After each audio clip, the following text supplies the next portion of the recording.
this as a resolution so that all the invitees endorse this, and eventually we are planning to basically approach several fora, of course the Chief Minister, but also several other fora, whoever are willing to basically voice the cause of justice.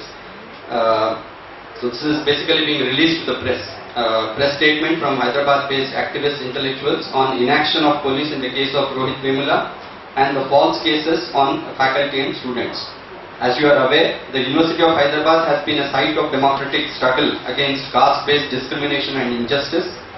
This, after the death of ROHITH VEMULA, has taken the struggle to various forms.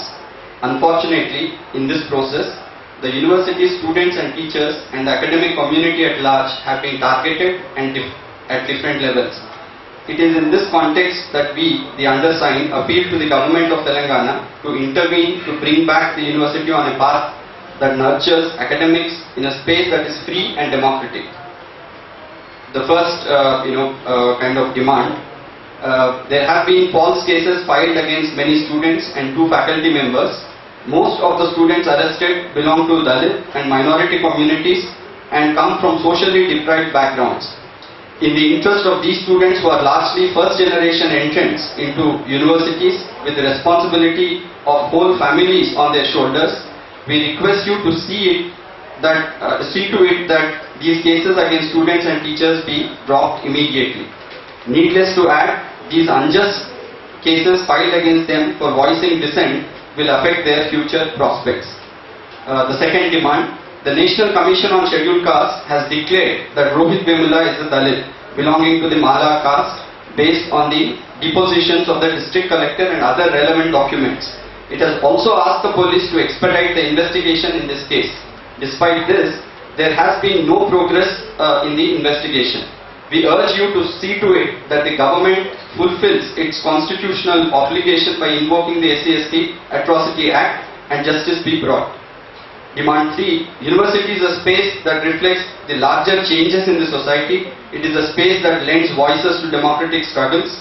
But in the aftermath of ROHITH VEMULA, University of Hyderabad has been witnessing draconian measures that restrict every voice that speaks against injustice. You might be aware that entry for media and even political leaders is banned in the university. We hope your intervention in this matter will help restore the university to a space that it is meant to be free, equal and democratic. It is also to clarify further that large number of our students have again received several show cause notices and basically being harassed by proctoral committee, and the proctoral committee now has a retired jet and a retired police officer being brought into it. So it's almost like you look at the student as if they're potential criminals, and this is like a criminal jurisprudence kind of a thing, rather than an informal civil society based negotiation around very minor conflicts that in any case take place in every realm of the social action. So I think with that kind of background that we are passing through in the university, we have CC cameras being put up, we have all kinds of harassments that teachers and students as well as non-teaching staff is also passing through. So therefore the statement is being released in this context. Thank you, Vijay.